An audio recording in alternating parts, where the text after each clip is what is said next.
This is iFanboy Pick of the Week, number 865, brought to you by Macroverse. Check out their new comic series, Darkland, on Webtoons and the Macroverse app. And iFanboy listeners like you and Raylan.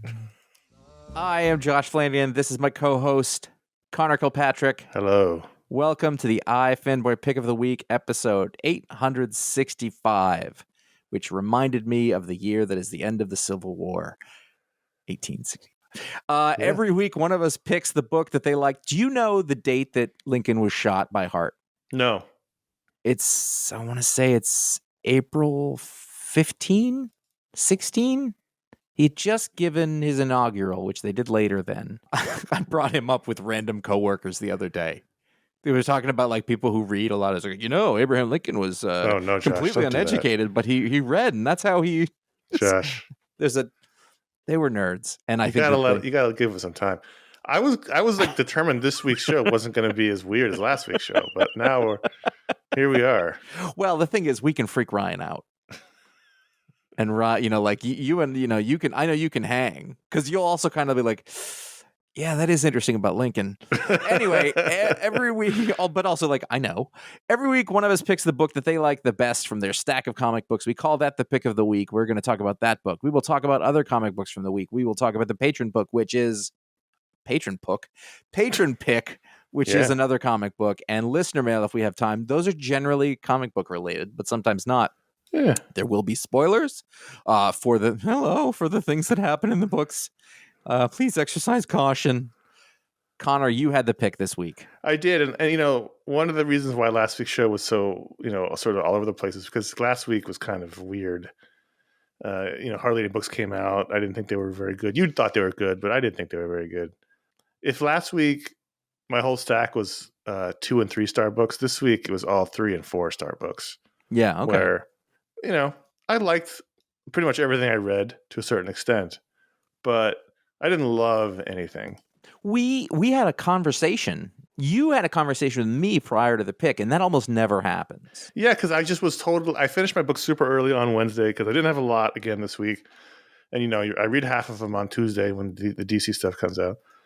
And so I finished in the morning, like in the AM on Wednesday. And I was just like, oh, man, I don't know what to do. There were books I had been thinking about, but each one, again, nothing better than 4 stars. So I kind of circled around and talked to you a bit. I waited till the evening and sort of thought about it throughout the day as on and off, and ended up with Namor, the Submariner Conquered Shores, number 5, the final issue of this miniseries by Christopher Cantwell, Pasquale Ferry, Matt Hollingsworth, and Joey C. Caramagna. The first issue had been pick of the week. Is that correct? Yeah, we've been enjoying this series the whole way through. We talked a lot about the last issue, and this is not denigrating the pick. It was tough. Nothing jumped out, but at the end of the day, I kept thinking about how much I enjoyed this miniseries, how this was actually a very satisfying ending, which is harder than you think it sometimes.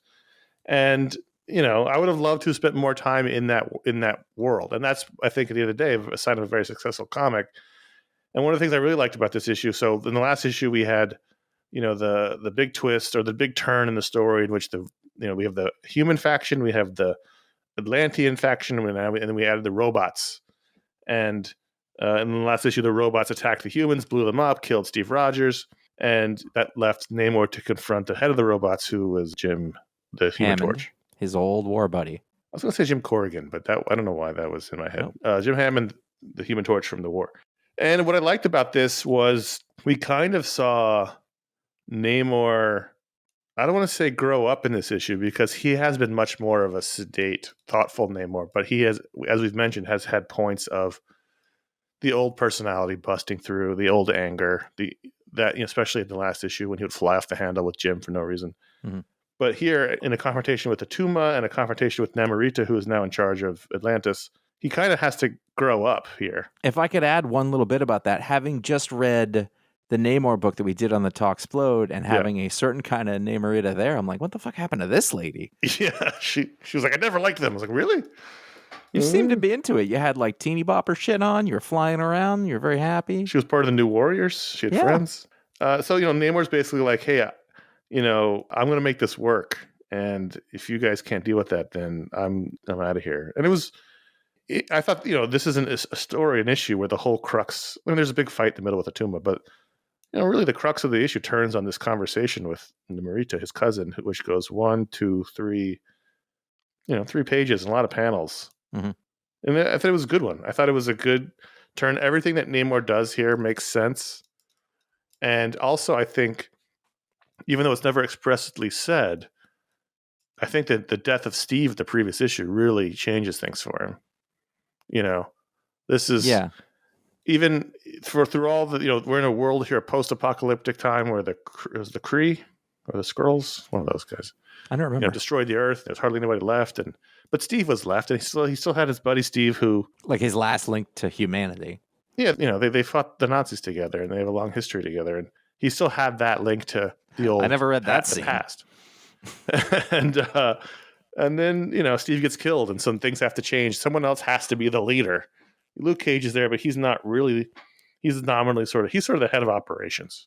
They need someone who's going to inspire, and it can't be Steve anymore, so it has to be Namor. And this is really good. And at the end, it ends with a hybrid baby that is born, and the part of the problem is that there's no babies because of sterility. So I thought this was good. I thought this was solid. I would love if this was longer. I'd love to spend more time in it. It shouldn't be, because it ends on a really nice note. Right. You don't want to really go beyond that, but I just liked coming back to this world every month for the last 5 months. And Christopher Cantwell, we talk about all the time, is really good with a certain character type. Namor's one, and it was very satisfying. It turns out Marvel has no shortage of that character type. No, they don't. They keep throwing him, and he keeps knocking him out of the park for the most part. I think what was nice is that forever, you want to like Namor, but, and this is a feature of the character, he always keeps you at arm's distance as a fan. I mean, it's hard to like him unless you really are into an anti-hero, because I guess it's depending on your point of view, but if you're, you want everybody to get along, you want everybody to do the right thing, respect their friends, come to those realizations that an older person might come to, and you just never feel like you do. And this story gave us that catharsis. And then really, I mean, this ending should be kind of corny. A new baby is born. He's a hybrid Atlantean human. Yeah. And, they're like, let's go for a swim. Ba-da-ba-ba-da. And that's the end. Yep. And it should have been goofy, but it played. Yeah. The kids smiling. Like, infants don't do that. Well, maybe infants. half Atlantean infants or whatever. Yeah. But what's great is that, the dad has to have a bubble on his head. It's stupid. It's so stupid. It's so good. It was very satisfying. The whole thing was satisfying. The world was satisfying. We talked about the art last time. You don't love as much as I do. I thought the art was appropriately weird for the characters. I think the art works. I didn't like the finish of it still. It was good. It was. It was very good. And it was one of those things where a lot of times if there's a miniseries going on, I will, even if I kind of like it, I'll be like, this is, I gotta do this. It feels like chore. And you're right. This was one oh, this is a good one. What was that other one? There was that Invaders book that James Robinson did. Yes. That was sort of the last taste of this, but I think this was better. That one went on too long. I mean, this one leaves you wanting more, which is better. Yeah, it was good. And, there was no shortage of books that I thought that was good. And for a long time, relatively speaking, during the course of Wednesday, I kept thinking about Joe Fixit #2 from Peter David, the latest in his retro miniseries, art by Yil Diri-Sinyar. And I think one of the reasons why I wasn't picking it, I think once I looked back at it, it was a little thin, and that's sort of not really his fault because there's so fewer pages now, but what happened on the pages was really great. It was a really great Peter Parker Spider-Man. It was a really great, almost Maestro-esque Hulk. And again, you and I have no experience with Mr. Fixit, really. Right.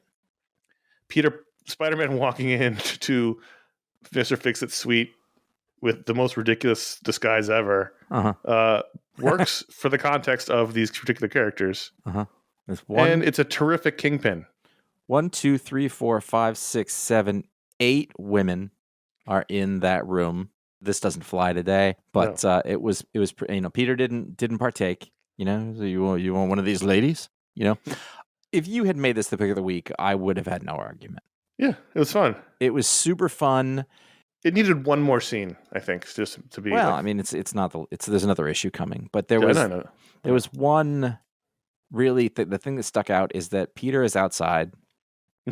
He's chilling on a pole, and the limo pulls up, and Kingpin steps out. Kingpin looks at him. What are you staring at? And then Peter's like points out he's got a cut on his face or whatever, and they have a little tete-a-tete. And you kind of like, and Peter's not acting like Peter. Like it's funny because he's against supervillains. He's a tough guy.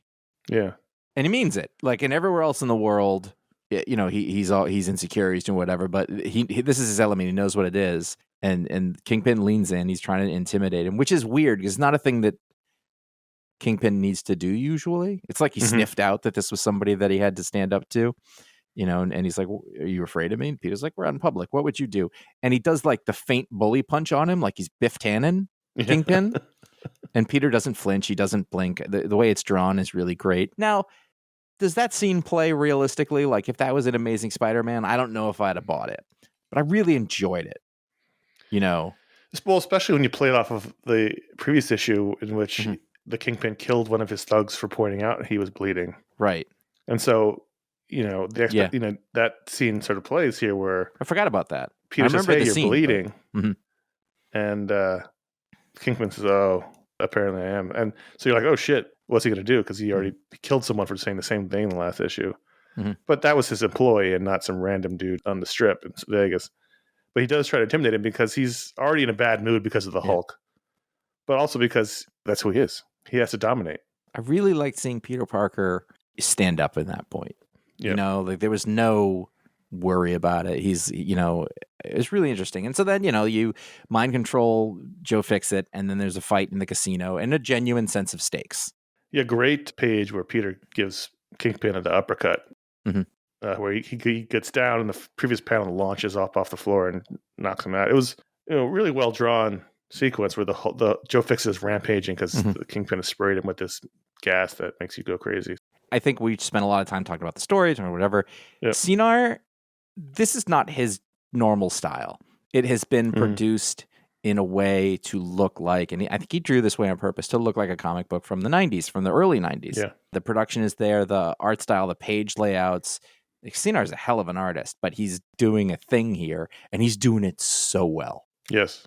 That page with the uppercut that you were talking about, that page, like the way that Spider-Man is drawn, like it's bringing me right back. And again, it's the same retro modern thing where it loses nothing. There's nothing kitschy about it. It's just they're doing it really well, and it's scratching that itch that we keep talking about, you know, again and again.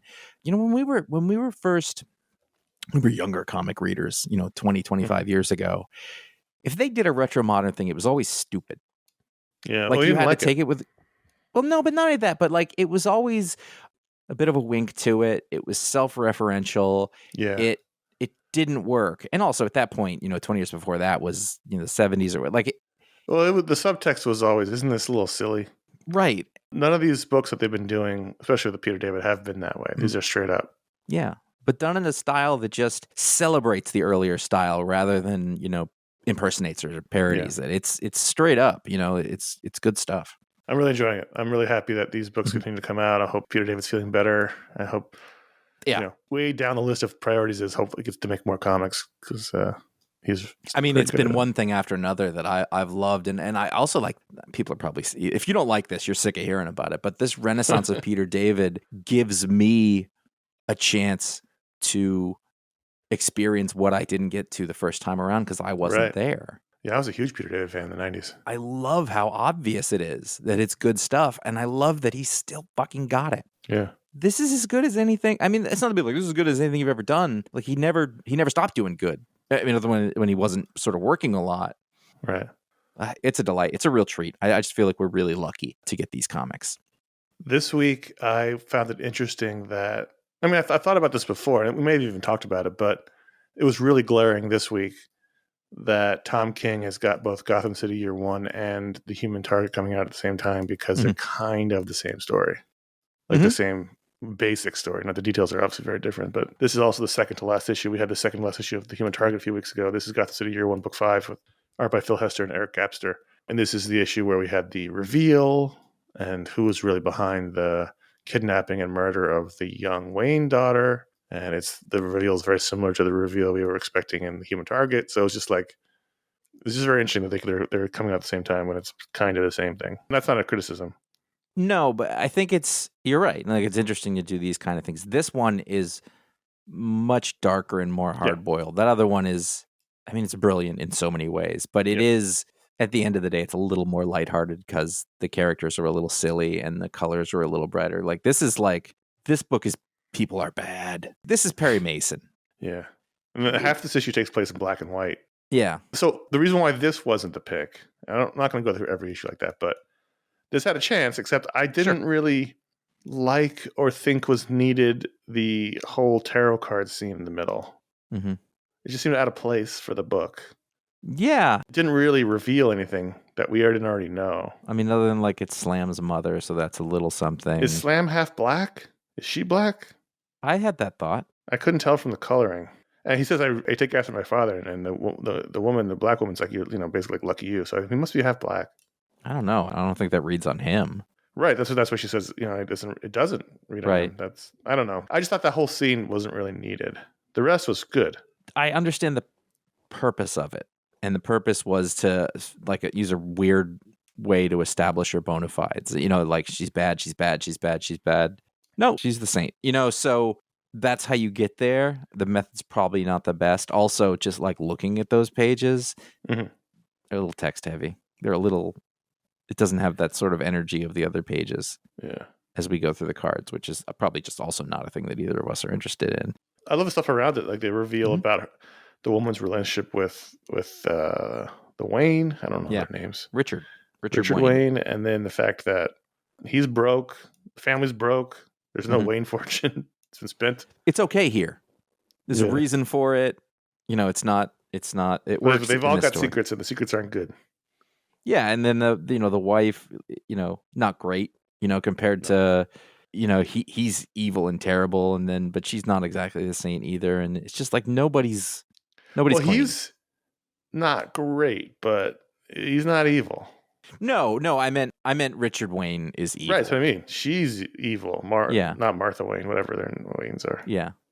And then they remind you of the police commissioner who he beat to shit, in the last one. And it's funny because Tom King is working in the same genre, but in two different ways at the same time. Yeah, it is really interesting. And again, I hate to keep mentioning these things as an afterthought, but Phil Hester. Yeah. Again, you want to talk about another guy who I've always loved his art, but it is actually much more versatile than you would think from looking at it. Now, is this art all that different than, how he drew Green Arrow forever ago? Yes and no. I mean, like the tone is different because it's supposed to be. It's noir or whatever, but like his figures, his anatomy is all, No, his stuff is not, but the colors from Jordi Belair. Oh, yeah. It's a different kind of coloring style than the coloring back then. And also, I think the layouts are more ambitious. I don't know if that's from the script or what, but all of these... I doubt it. Big single-page people that act as it's almost like a flashbulb effect of these, these single images. I mean, Hester, look at that page 28. I mean, that's a hell of a page. It's sort of... trying to figure out how to explain it. There's negative images and there's who is it? It's not even Slam. It is Slam. He's lighting a cigarette as he's beating up that one guy who he thought was Wayne's henchman but isn't. Right. That is.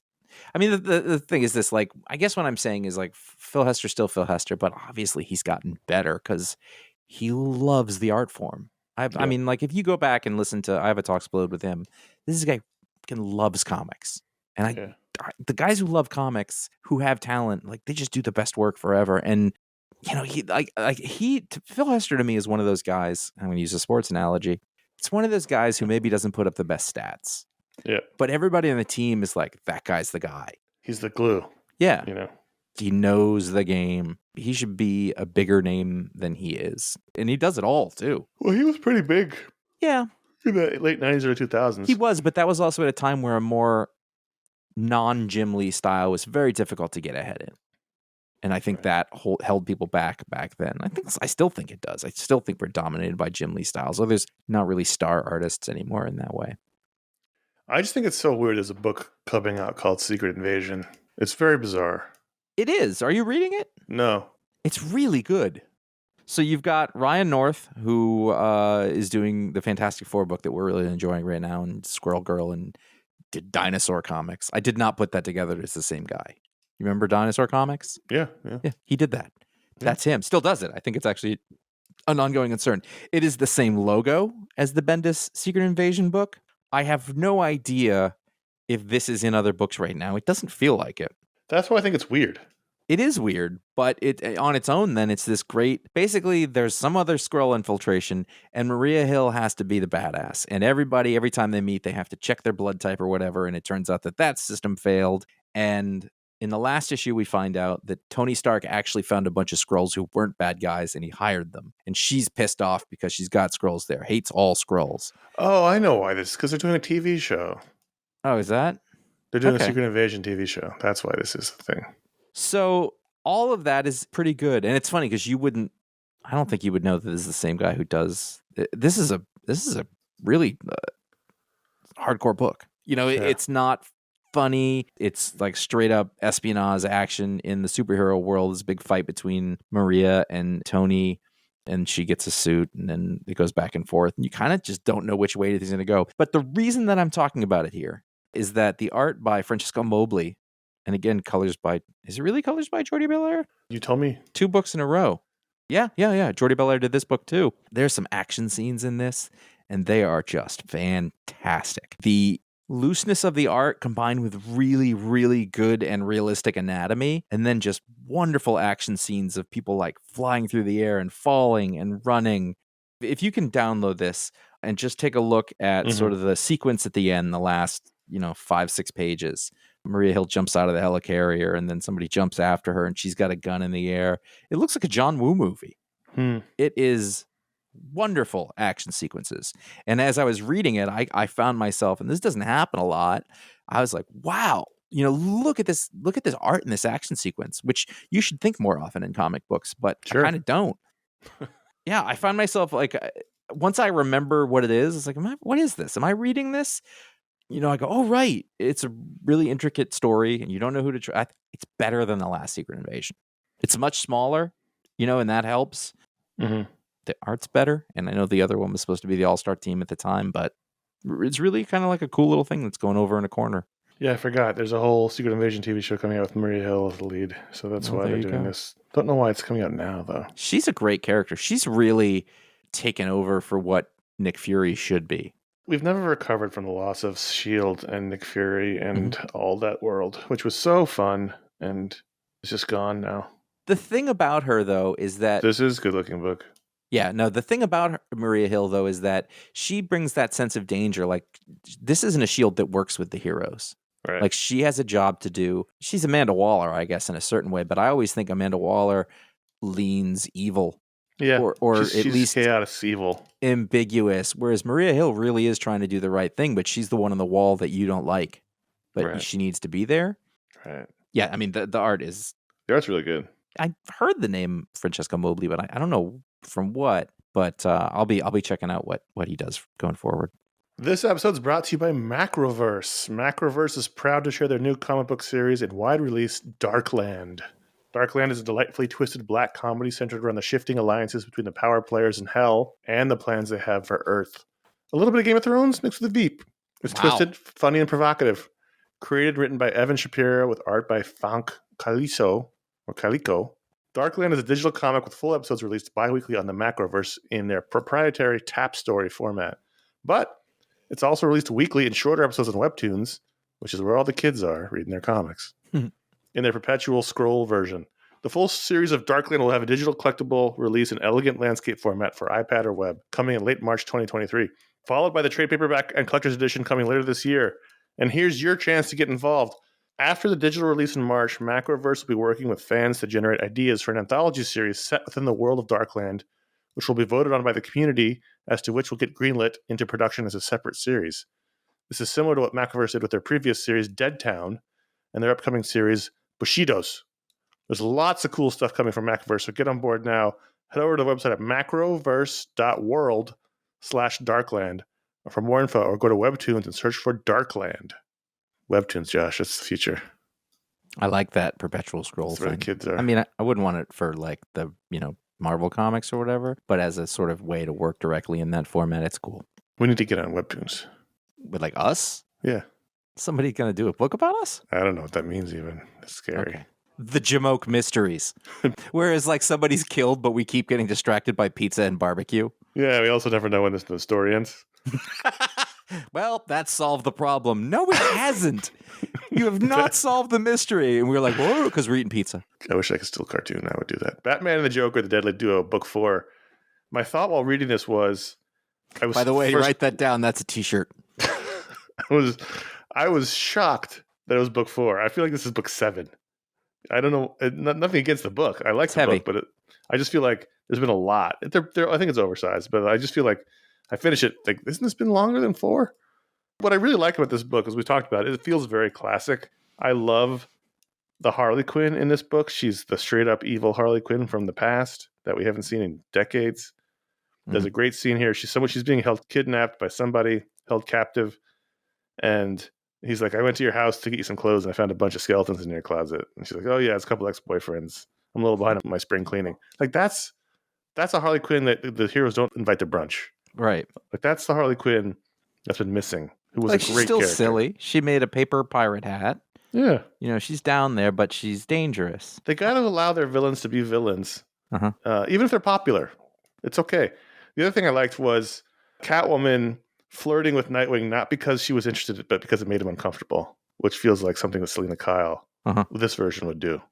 Yeah. The standard, DC Universe Dick Grayson now would never be flapped by that, but in a slightly different version of it. It's fun. I got to say, after years of being like, I don't really like Mark Silvestri, it's pretty great. His Joker is wonderful. Yeah, the really body, good. There's a double-page spread here where he's standing there and he's got his suit buttoned, and it's great anatomy, and his posture is doing something really cool, and, he's evil in this. He's scary. Yeah. Like, he shoots people, but he's still trying to be, it's a great Joker. And it opens up with, like, a, classic superhero conundrum. There's a speeding train. Yeah, I noticed that, yeah. It's too heavy. So this guy who's in Batman's ear, who's directing them, who's got them under a barrel or over a barrel and under the gun, whatever metaphor you want. It's a really good classic 70s kind of Neil Adams. Yeah, so he's like, you gotta get this train underweight, but you can't get the passengers off. So they're like, taking the train apart and throwing the things. And this is like the train where his parents got engaged. And and he turns around and turns back, and Joker's like tossed 4 guys off the train. It's like, I'm not laughing because it's horrible, but also it's funny and also perfectly Joker, He agrees to not do that. And then as soon as Batman turns around, he's like, I just threw the fat ones off, and also, but Batman has to go with it too. He's like, also ended up helping them get underweight. So like, it's out there, and I like it a lot. I do. But it's well done enough. Yeah. I mean, like a lot of these books where it's like, this image creator's coming back and it doesn't play. But this has been really impressive, which is, sort of like we said from the beginning. So oddly enough, if we're going to talk about Tom King doing 2 concurrent noir books, this week saw issue 5 of Joker, the Man Who Stopped Laughing. This is another Joker story where Joker has to team with Batman to solve a problem. It's been a thing lately. It was also in that other book, the Sean Murphy book. The thing is, though, this is written by Matt Rosenberg, who is one of my favorite writers in comics, and art by Carmine DiGiandomenico. Great artist. Yeah, whose name I just said. I'm more impressed that you've gone 180 on Joker. You're fully back in the Joker camp. Well, you're loving Joker again. Give me all the Joker stories. Josh Flanagan, iFanboy. Not loving Joker. This is very much I'm reading it because of the creators. Sure. Tell yourself that. This Joker is a little more in the realm of the Joker that we know in the DCU. Okay. But it's really like it's a fun little story, and the Joker, like, it's funny. Rosenberg's really funny. The art, obviously. What was the book with John Domenico that I couldn't say his name, but we kept like talking about every week? Oh, I don't know. It was every book he's drawn. Yeah, he's great. There's this bit where like they're working with Joker and they need him there, and there's two Jokers, and honestly, I don't know which one was which at a certain point, but it didn't really matter, like because like it's almost supposed to be confusing. But every time they have to go back to the Batcave, they truss Joker up in this chair and they put like a sensory deprivation thing on his head, and he just has to sit there. Well, that's what the other book's doing. And is it? I'm getting them mixed up. They're very similar. Yeah. You're right. That's that one. I love that setup though, because you can't tell. Like you're just so excited about the Joker, you lose track of what's what. You got multiple Joker stories, multiple Jokers in certain stories. You're living a life. Oh, you know what's in this that's really awesome? Is that he breaks into a children's hospital and has these great scenes with kids who he kind of likes, but you also think he might kill. It's good, and it shouldn't be happening at the same time. And I really wish they wouldn't come out in the same week because you see what happens. Yeah, that's terrible. Yeah. When you went to Vegas, like anyone who was at Vegas this week at the sports book, the odds-on favorite for pick of the week, just based on the cover, was The Amazing Spider-Man 913 by Joe Kelly and the Dodsons, Terry and Rachel, and also Joe Caramagna. We can't forget Joey C. This was the favorite. The betting was heavy on this one. The action was strong because I love a date issue, and I've been very excited about Peter and Felicia, the Black Cat, going on a date. You know what's funny is that I totally focused on the fact that Joe Kelly was writing, and I didn't even notice the art. Which is kind of in the good way, because like it was good, and I noticed it was fine, but I didn't think about it. I liked this, but I was really hoping it was going to be like a one-shot, like fun but quirky romantic date story. And it's much more than that. They had to go to a resort, and the resort, Mary Jane's also there with her husband, and then a bunch of tech bros show up because the Rabbit character has started a new business where she rents out Sinister Six tech to tech bros who could want to pretend to be the Sinister Six, like paintball or whatever, and chaos ensues. I was looking forward to let's go on a date, and what happens when superheroes go on dates, as opposed to like a big old story, which is fine. It just wasn't what I was hoping for. There were bits of it that I don't know. Joe Kelly is advancing. I think he doesn't need to prove himself in comics or whatever, and so there was bits of it that kind of felt like beyond what you would normally do in a book. I don't. It's hard for me to like. They were off model a little bit. Nothing bad. Somebody gets stabbed in the face with an umbrella. That's fantastic. All the stuff between Peter and Black Cat is fun. They're really writing her again. She was a villain. Let's not forget, or at least I guess she's more like Catwoman. She wasn't a villain. There was only that one period of time where they tried to make her into that was bad. The crime boss. That was dumb. But she's incredibly. They started writing her incredibly mature. She's like, I get it. You had an ex. I really like her too. They're really hanging on this, like, hey, nothing's right here, and they will not explain it to us, but they keep reminding us of it. Because I keep thinking, like, I guess this is just it now, and they're like, no, things are fucked up, and you're like, right. And the last thing I will say, this is the short section, but this White Rabbit character, somebody figure out that Harley Quinn was popular. It's the same fucking character. Yeah, we still don't know why Peter and Mary Jane broke up. We don't know why she's with somebody else. We don't know why anything's going on. Well, the time jump, like she's got kids. Yeah. Well, they're his none kids. of it makes sense. Okay, she's a stepmom. Right. They want us to think they were her kids, but they were right. Okay, she's a stepmom. I must have missed that, but that at least helps because it does not make sense. Space Job #1 from Dark Horse from David A. Goodman, Alvaro Sarasica.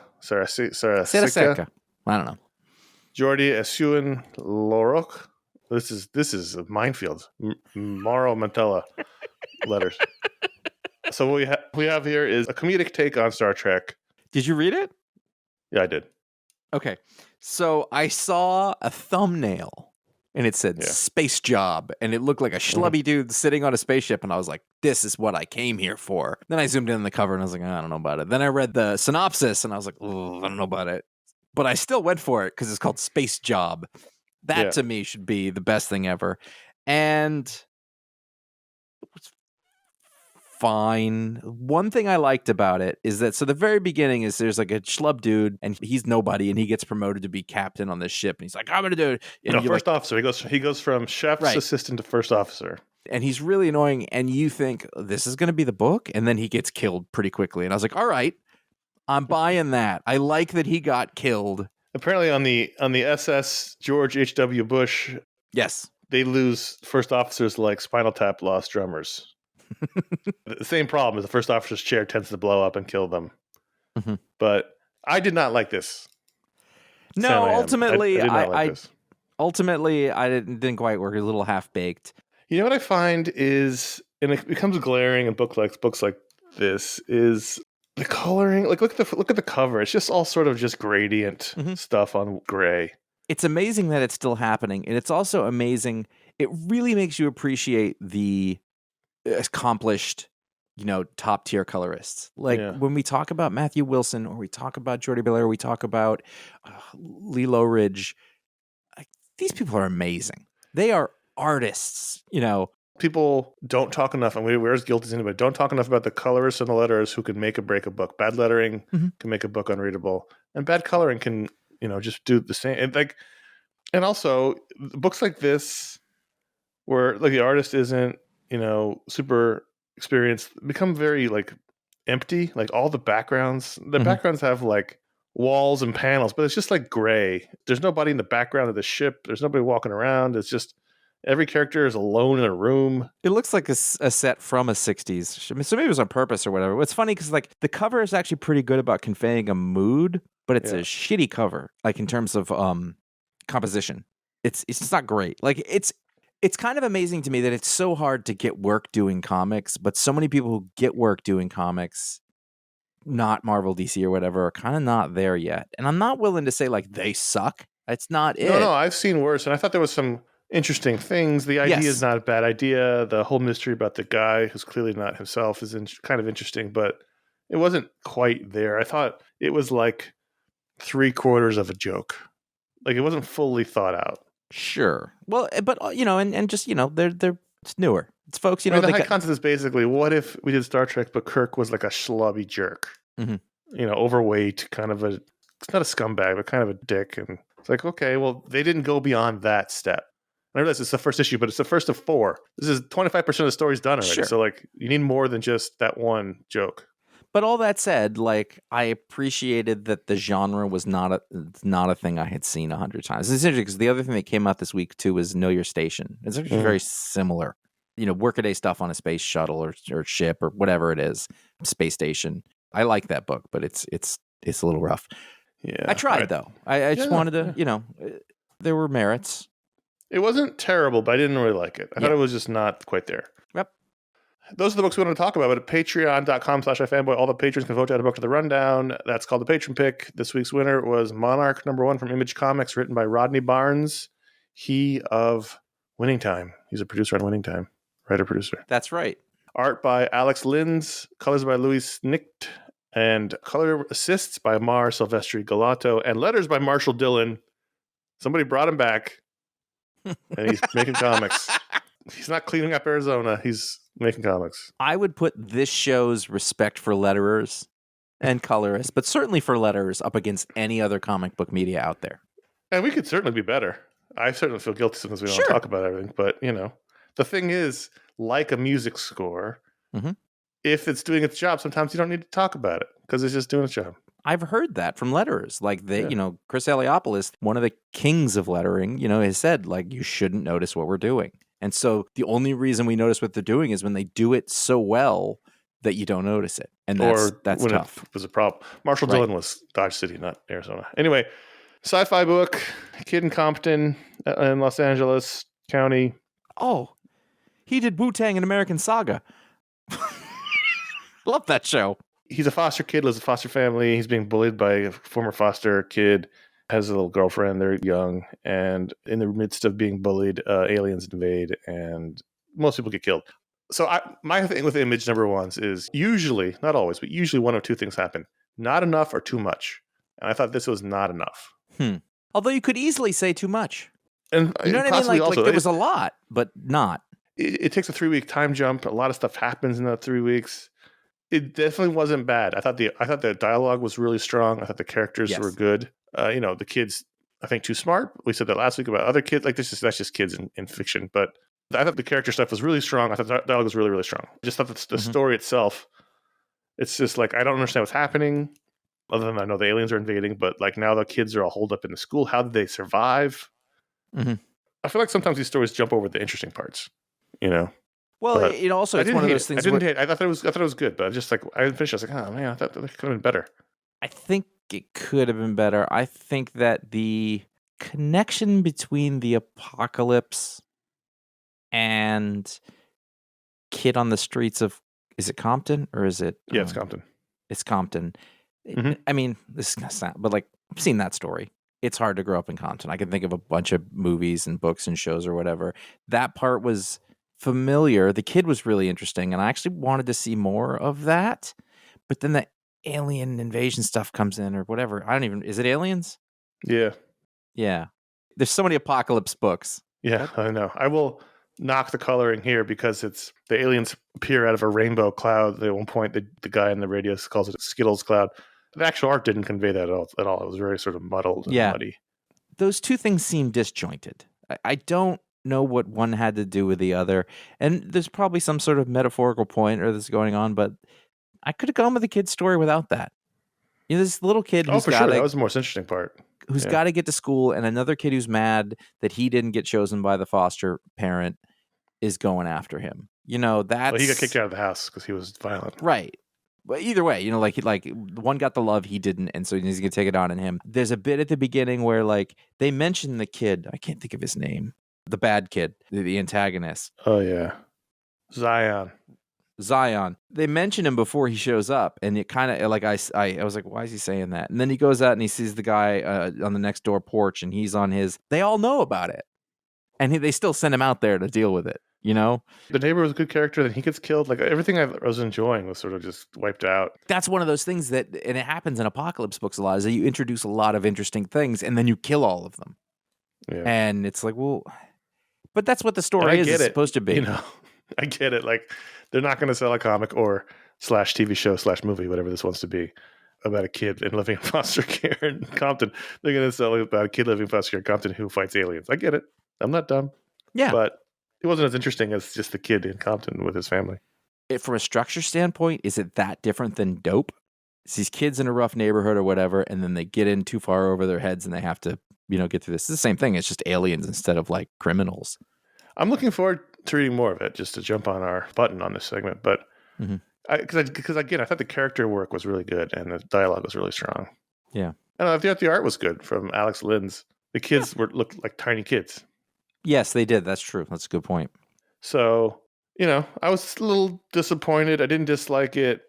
I didn't love it. I'm giving it 3 out of 5 stars. I think that the talent of the writer as a TV writer showed, he did a long series, Philadelphia, which I guess was also a show. That was an Image series that had been going on for a long time. It lacked a little bit of feeling like it was a comic book. Does that make sense? It was. I've taken my TV talent, I put into making a comic book, and it's pretty good, but it's not quite that. You should do a comic about Magic Johnson. I'll give it no, they shouldn't. I'll give it sports and comics that's a rough one. 3. Yeah, 3. 3. I don't know if I'll keep reading it. I might. I'm going to give it another issue. I can't imagine. Well, who knows? His last book went a long time, but I can't imagine it's a long series. He's worked on so much stuff. I mean, The Boondocks, Everybody Hates Chris, The Runaways show. Yeah, he's a good writer. Yep. Patreon.com/iFanboy. If you are a patron, you can vote to add a book to the rundown. Thanks to all the patrons. All of you are eligible. You don't all vote, but we do appreciate those who do. If sorry, you know what just occurred to me? What? That I have to do a power. As you were talking, I went, "Oh no!" You had your chance to think about it. Now I have to talk through. You know why? Because before, every week we each had to do 2, and I was like, "Got it." And now I feel like I do it like once a month, and it sneaks up on me every time. You can go to patreon.com/iFanboy and you can contribute to this pain. You can directly support the show, which is the opposite of pain. You can unlock shows for everybody else. You're part of a great community. I'm going to love you. Like if I ever met you and you said I'm a patron, I'd be like, buddy, and I'd slap you on and I'd talk to you, as opposed to normally when I'd be like, that's cool, I got to go. But that's not because I don't like you. It's because it's me. Because it's socially awkward. Yeah, it's I don't know that I am anymore. So there's revamp patron goals, but they're going to be goals that we do on our own because they're getting rid of official ones. There's some other bits that we should really clamp down on, if I'm going to be honest. We should do that soon. Yep. That's on us. You can go to Threadless, iFanboy.threadless.com. There are 12 designs on t-shirts and stuff and more, including the upcoming The Jaboke Mystery Hour, which if one of you guys wants to go ahead and contribute designs to that, that'd be good. And also, we'll give royalties on it. You could be in for $20-$30. Yeah. Our newest design, Gosh, is there. Can we call that new? Can we just say most recent? I feel like that's the way to recent. go. It's like well over a year old. We should just take that out of the script. iFanboy.com/support is a PayPal link for direct donations. Over at iFanboy.com/Amazon, you can buy the books in the book split. You can buy the music that we use. Link there. You can just use that general link. If you need an AirTag holder for your dog's collar, which is what I just bought, that was a thing I did because I was like, wait a minute, I can stop this dog from disappearing and find out where they go. And then you can go to, we have links where appropriate for bookshop.org, which is a way for you to purchase books conveniently, but from local bookstores who really are the foundation of the fabric of our society, turns out. And you will find those links everywhere you can. Did I say that Gosh was 12 years old? No, you didn't. You said 1 year old. You said over 1 year. Okay. I'd like to also point out, it is unfair to give me a whole spiel and then make me do the patron power. So now, if you're a patron at the $5 or higher level, you get a superpower live on the show this week. Josh is going to do it. Drum roll, please. DacianDynamo has the power to fix one physical thing about you. One physical thing about you. So, like, if he comes to you like, what can I do for you? And you'd be like, I'd like to stop hunching. Like, he would fix it. You would just have great posture. Or I keep getting skin tags. Like, okay, fix that. My elbow is always sore. Is it a non-serious thing, like, disease? I don't know how to rate that, but I don't think he's curing cancer. He's just fixing something. But, He's making an adjustment. Maybe you got a gammy leg. Can you say gammy leg? I can't think why it's inappropriate, but it is an old-timey term, so I figure it is offensive in some way. But, he can sort something out for you. Just one thing. Yeah. It'd be like, how you got that shit wrong with you and you bring it up to the doc. On everybody. This is a minor version of what hurts. Yeah. No, okay. You have too many things. That shit wrong with you. Well, I do. I got a lot of shit wrong with me. I know. And the doctor today for one of them. But everybody's got some little shit that's wrong with them. And as you get into your 40s, your 50s, whatever, you just go, oh, well, I guess this is a feature, not a bug. Yeah. And it exists before that, but you don't really notice it, right? Yeah. My calves are always extremely tight. I can't do anything about it. You don't stretch them? I have. I've done it. Foam rolling? All of it. I've been to massage folks, and I've been like, can you please do something about this? I've had them go, this is amazing. And like at the end of it, I've been in a ton of pain. Nothing's changed. What about acupuncture? I don't know. Listen, LA boy. But like that. Have you aligned your chakras? No, definitely. What about crystals? Have you put crystals on them? I know a girl named Crystal. But does she have any crystals she can give you? You can put on your calves. I don't know. I could ask. You can get some jade up there. DacianDynamo will fix one of those things. Only one per customer. You got to pick. It's like the patron power. He's just gonna walk up to you someday, like, "What do you need?" And you gotta be like, "Ear itch." Shit, like you wasted it. Patreon.com/iFanboy. That's where you can get your patron power live on the show, like DacianDynamo. Let's do emails. Connor, that's pretty good, right? It was very good for not having one. Yeah. Robert A. writes, I just learned inventor of the Rorschach test was Herman Rorschach. Herm Rorschach.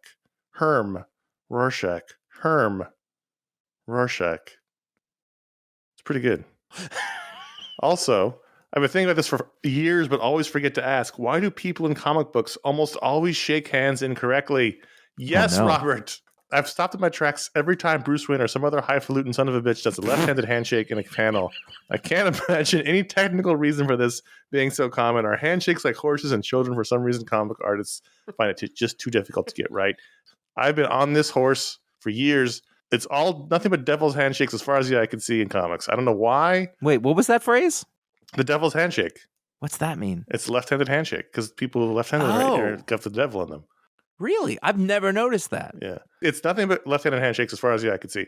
I don't know why it is. it drives me crazy. Robert, you and I are on the same page. I don't know what the reason is. I thought about doing this as an article once on iFanboy back when we were doing articles, like Really?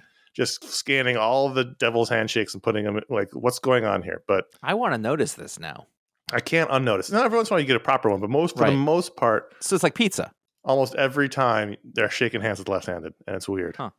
There's no reason for it, as you said. It's not like a technical reason. They're standing there. They could be shaking with their right hands. Huh. The devil. I just want to say, Robert A., it's not often, I can't think of another time, that someone starts with a trivia fact that A, we didn't know, and that B, that we don't cut out. Yeah. And I just want to say I appreciate that. Second of all, everything after highfalutin son of a bitch, which is written highfalutin, one word, son of a bitch, one word. You can't see this text, but right there, I fell in love with your letter, and I didn't care about anything else in it. Some other highfalutin son of a bitch is like, this guy should write for us. Yeah, he was very funny. That's what I thought. Very good, Robert. Dave G. from Niagara, Canada. Why is it that writers insist on treating Captain America, Steve Rogers, like an old man instead of a man out of time? I get that he has old world sensibilities since he came of age during World War II, but at the end of the day, he was suspended in a block of ice for decades. He hasn't really had that much more experience than the superhero peers when you think about it. He's more like Marty McFly in Back to the Future 2 than, say, Connor McLeod in Highlander. Whenever Steve is made to explain something away because he's 98 years old, I shake my own fist at the clouds. What does that acronym stand for? Am I the asshole? Am I the asshole? AITA. This question has been on my mind since Steve and Natasha debriefed their kiss on a road trip to New Jersey in Captain America Winter Soldier.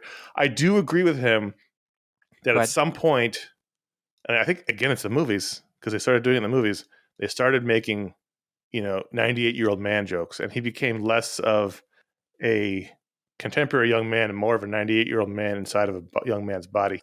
Numerically speaking, yes, he's 98. He wasn't alive for 98 years, like Dave points out. He was suspended in animation. He's a young guy. They shouldn't treat him like he's a grandpa. It's a subtle shift. It's a subtle shift, but it's happened for sure. It's interesting. I hadn't thought of it that way. I tend to think of it as that writers kind of bring something, they each bring their own thing to it, and it's actually not consistent in that way. For a long time, for most of the time that I think I've been reading comics, like, they didn't even really touch on it very much. Yeah.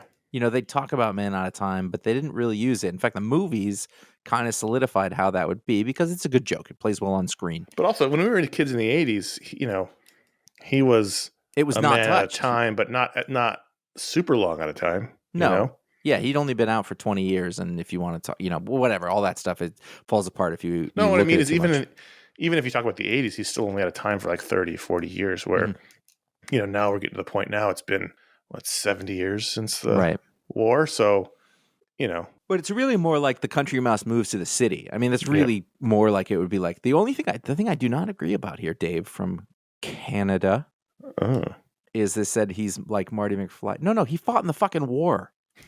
He fought in World War II. Sure. That's enough to give him. They don't give him the respect because he's old. They give him the respect because he was Captain America and fought the Nazis. Yeah, and he inspired people and pushed on. He led a whole team. He's something special. That's the thing. So it's not really about the time or whatever. But yeah, he felt like Captain Winters or Major Dick Winters. Yeah, come on. He'd only been, he'd been in the war for the 4 years or whatever. And whether Toccoa in 42, 3.5 years. It's the second time I've done it in this show. Jesus. No, but I'm saying you can establish your bona fides in that time. Also, Canada had a big part in World War II that we never talk about. Fine, brave soldiers. They treat him. There's a lot more like he's 90 jokes, which again started with Chris Evans, and it was funny in the movies, but you're right though. It doesn't make him an old man. The only thing that he would really have an issue with is A, technology, and B, social mores. But I think you get used to that stuff really quick. Contact@ifanboy.com is where you can write in like Dave and Robert. You could also write in for a Media Splode show. Just put Media Splode in the subject line. We got a bunch of Media Splode emails last week. I'm excited to get onto the show. So great questions this week. Good questions. Really good questions. Never had either question before. And we've been doing this for a long time. So it's not nothing. Let's talk about our other shows. So last week we gave you a schedule of upcoming shows. Slightly changed that schedule after we gave them to you. These schedules are always up for a review, depending on availability and things like that. So next week will now be the media explode. This coming week, actually, will be the media explode. I think we'll be doing a pre-Oscars media explode then. Week after, might be a Talksplode. It was going to be a Talksplode, and now it might be a Talksplode. We'll see how that goes. I'm working on it. I'm not in control of some of these things. Right. In 2 weeks, that'll be the Legion of Superheroes review. I have it available on disc, but it's not coming out on digital until in a couple of weeks from now. So Ryan and Paul can't see it yet. So we had to push that to 2 weeks from now instead of doing it this week. So Legion of Superheroes review will be coming out later in the month. What we don't have scheduled on the schedule is the Ant-Man and the Wasp Quantumania review because we don't know when we're seeing it. We don't know when we're recording it. So that one's just going to come out whenever we're done with it. We're just going to drop it on some random day. Whatever. Can I tell you something about this film? Yeah. This film marks the very first Marvel or any superhero film that my children have shown some interest in seeing. And you got to see it, man. You got to talk about it. I know. But the fact is, I got to work around their schedule on that. That's fine. And because I'm not going to miss this opportunity. Also, it happens to be when Kang's in. They don't know that, but you know, let's that put it shows together. You how smart they are. They know there's a reason why they should be interested, and they just don't understand that it is Kang. Yeah, and they might not until later, for he is Kang. I think you need to for Halloween dress up in a full Kirby appropriate Kang costume. If I saw that as, oh no, what if that becomes a thing? What if everybody knows Kang like everybody knows Thanos now? I don't think I'd like that. I liked him before he was cool, man. What I was going to say, though, is if I saw like a full Kang costume somewhere for sale, I would 100% purchase it, up to including, I would say, $350. What we need is someone out there who's a really good seamstress, or I'm not gendering it. I'm just saying, I don't know what the word for seamster. Anyway. Seamster. Someone out there really good at making clothes. We will possibly hire you to make Josh a Kirby appropriate Kang outfit, complete with thigh high boots. I just want the boots. Let's talk. Send us an email. That helmet's a problem because apparently the way that it is now, he's just got a regular person face, right. But still the purple bit is perfectly like sucked to his skin, so that's a problem. I want you to wear it to work and just not explain it. I think I would not do that. I think I would have to eschew that. Yeah, I get you. For reasons of, professional development. Oh, there's a lot of practical reasons why that while it would absolutely make you laugh, even though you would not be there to see it, I could just tell you what happened. Yeah, but that's true. I want to see photos. Sure. All right. I mean, I just pictured a whole series of Kang in real life photos. And also, like, if we were to go back to our old middle management skull, like Kang in the office looking exasperated because fucking Dave in product is giving him the runaround again and he can't figure out how to get through his supervisor.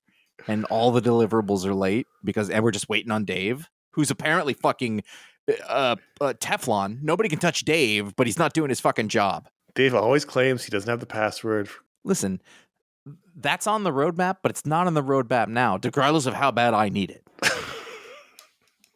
Dave doesn't care about Kang's priorities in terms of conquering the cosmos. He's got his roadmap. And Kang just looks at him. He's like, I could disintegrate you. It is only my decency that is stopping me from turning you into a goddamn puddle, Dave. That series is the end of the Shield, basically. What would cause that? Oh, it's good. We've pitched some good series that no one would want to read this week. I do. I want to read that one. Office Kang. Kang, middle manager. You can find our library of over 1,200 shows and counting over at iFanboy.com, wherever podcasts are purveyed, sold. By the way, if somebody's selling you this podcast, you got took because it's super free. Instead of Kang the Conqueror, is Kang the manager. Yeah. Kang the middle manager. He's hoping to be Director Kang, but it's a 5-year plan. Kang the senior manager. Can Kang just get one more week of PTO, please? I don't know why he talks like a caveman. Kang would like a personal day. Kang has to go kill Captain America. He's been shaking hands all wrong. Complaining about these kids. Follow us at iFanboy Comics on Instagram. You can find out what the pick of the week is before the show comes out. Sometimes it's best of the week in panels, but Conor's been on fire. You can follow us individually. CS Kilpatrick and Jay Flanagan are both on Instagram. You can subscribe to our YouTube page at youtube.com/iFanboy. You can like and subscribe and smash buttons and I don't know, whatever the fuck you do over there. But that's where you'll find our old video show as well as this show every week. We put it up there. But really, if you're new to iFanboy, never seen the old video shows, they're worth watching, especially as Josh said, mentioned earlier, the convention coverage where we would do silly things like Kang in real life. Or I watched the new Night Court show, and all I can think about is the year we did the Night Court Open at New York Comic Con every time I watch it. So, if you've never seen them before, check them out. They're actually really fun. Please consider writing a review or leaving a star rating on a podcast, Spotify, wherever you listen to your podcast, where podcasts are sold. Do appreciate that. Thank you very much for listening. I'm Connor. That's Bull. And we'll see you next week.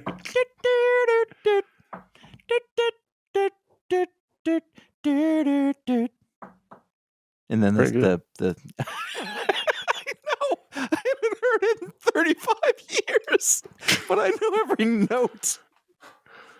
I'm Josh.